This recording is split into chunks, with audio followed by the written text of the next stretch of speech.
La ville de Bruxelles, ce matin, le collège, a pris la décision, c'est assez rare, ça ne se fait qu'une ou deux fois par an maximum, pour des grandes personnalités, de décerner au docteur Mukwege le titre de citoyen d'honneur de la ville de Bruxelles. Merci à vous pour l'excellent travail que vous faites, qui vient d'être décrit.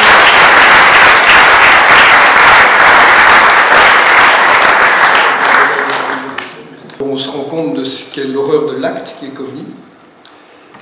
Et puis, on se rend compte de ce que signifie la réparation d'un être humain. C'est impressionnant, le travail que vous faites. C'est impressionnant aussi de choisir de faire ce travail-là, ce métier-là, de réparation des femmes dans cette situation. Et pour nous, pour la ville de Bruxelles, est-ce que nous voulons porter comme valeur de solidarité, d'humanisme?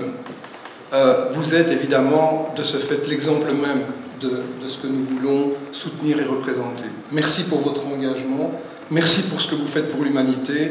La ville, en tout cas, est très fière, comme capitale de l'Europe aussi, de vous célébrer à cette occasion. Merci à vous toutes et à vous tous d'être présents.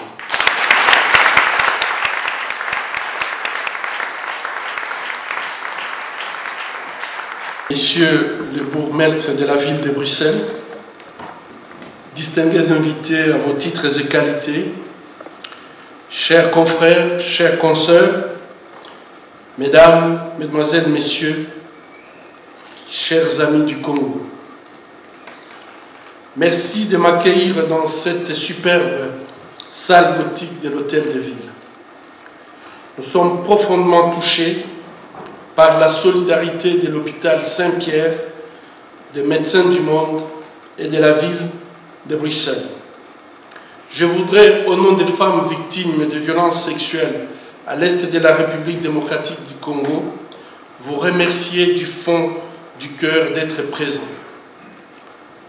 Au retour à Bukavu, ma ville, je pourrais apporter à mes patientes à Panzi la réponse à la question soulevée sur le magnifique dessin de Pierre Kroll.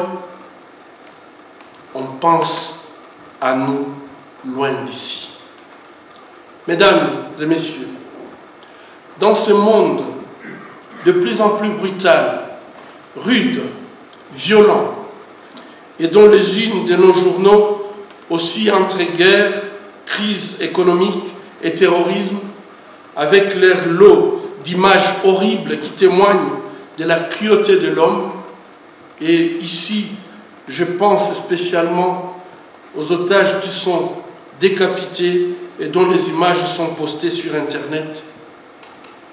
Les prix de la solidarité que vous nous accordez envoient un double message.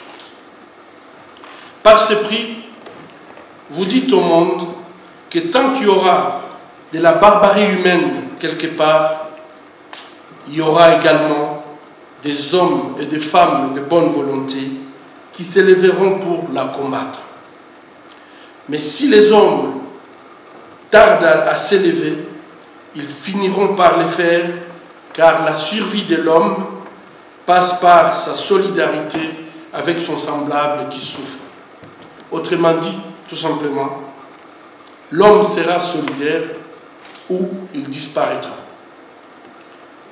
Par ces prix, vous créez un espace où les hommes de bonne volonté, des femmes de bonne volonté peuvent se resserrer les coudes et se transmettre une sorte de fluide, de courage et d'espérance d'un monde meilleur. Je suis très touché par l'amitié du professeur Guy Bernard Cadière, mon parrain, pour cet événement qui, depuis des années, nous appuie avec son équipe du Centre hospitalier universitaire Saint-Pierre de Bruxelles dans notre travail à l'hôpital de Panzi. Cher Guibert, tu es devenu un spécialiste reconnu mondialement en laparoscopie et tu sillonnes le monde pour transférer tes connaissances et les technologies que tu développes dans les pays les moins avancés. Tu es un véritable médecin du monde. Et je te remercie beaucoup pour ta solidarité et ton dévouement à la cause humaine. Chers confrères de Médecins du monde, vous avez compris que la noblesse de notre chère profession ne consiste pas dans l'accumulation des biens matériels, mais plutôt dans l'abnégation, le don de soi, bref, dans la solidarité. C'est pour cette raison que vous parcourez terres et mers pour aller au secours de l'humanité qui souffre.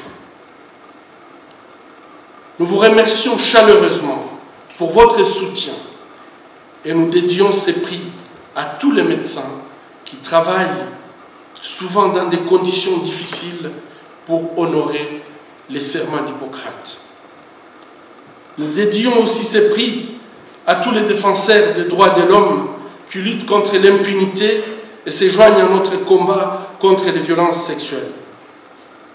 Enfin, nous dédions ces prix à tous mes compatriotes congolais, auxquels j'en appelle à plus de solidarité pour vaincre cette barbarie ignoble de viol qui sévit chez nous depuis 2 décennies dans un contexte de conflit armé. Mesdames et messieurs, nous appelons de tous nos voeux à la consolidation de la paix en République démocratique du Congo, condition sine qua non pour prévenir la récurrence de la violence faite aux femmes.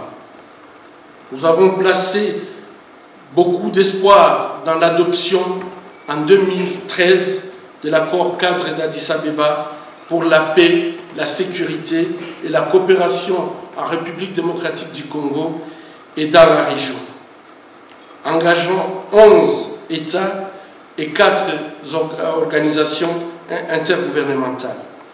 Il s'agit du premier accord de paix qui vise à s'attaquer aux causes de la violence en République démocratique du Congo, mais hélas, la mise en œuvre des engagements souscrits par les États de Grand Lac tarde. Et aujourd'hui, les Congolais ont plus que jamais soif de justice, de paix, mais ils continuent à vivre dans la peur à l'est du Congo. Nous profitons de cette tribune pour relayer le message clé de la société civile aux autorités congolaises. Ne touchez pas à notre constitution. Toute nouvelle tentative de modification de notre contrat social risque d'entraîner de nouveaux cycles de violence. Le peuple congolais aspire au changement tant attendu pour en fait entamer une réelle alternance démocratique au cœur de l'Afrique. Par solidarité avec mes compatriotes, permettez-moi de faire un appel solennel aux mandataires politiques en République démocratique du Congo. À l'heure où l'on parle tant d'une éventuelle modification de la Constitution congolaise, j'appelle à votre conscience patriotique. J'en appelle à votre amour de notre chère patrie, tant meurtrie par des guerres successives depuis plus de 20 ans. Un nouveau changement constitutionnel avant les élections risque de mettre en péril la cohésion sociale et la cohésion nationale. Après plus de 5 millions de morts et plus de 500 000 femmes violées, ne prenez pas les risques historiques de rallonger cette liste macabre. Le monde nous regarde. Le temps est venu pour privilégier l'intérêt général à des intérêts privés bassement matériels. Le sang de nos martyrs est encore frais. Ils parlent, ils crient, ils nous appellent à la responsabilité collective. Il n'est plus acceptable qu'un petit groupe accumule richesses et biens alors que la majorité de la population patauge dans la misère, la boue et le sang. Nous sommes devenus la risée du monde. Il est temps de montrer au monde ce que nous avons hérité de nos ancêtres, à savoir une âme de dignité, de solidarité et d'hospitalité. Mesdames et messieurs, le statu quo n'est pas une option. Il n'y a pas de fatalité. Les solutions existent. Chacun de nous peut contribuer à l'édification d'un monde meilleur. Ensemble, nous devons établir une ligne rouge contre l'utilisation du viol comme stratégie de guerre au Congo et dans le reste du monde. Ensemble, responsables politiques, responsables religieux, acteurs de la société civile, hommes et femmes, nous pouvons mettre fin à la violence au cœur de l'Afrique. Je vous remercie.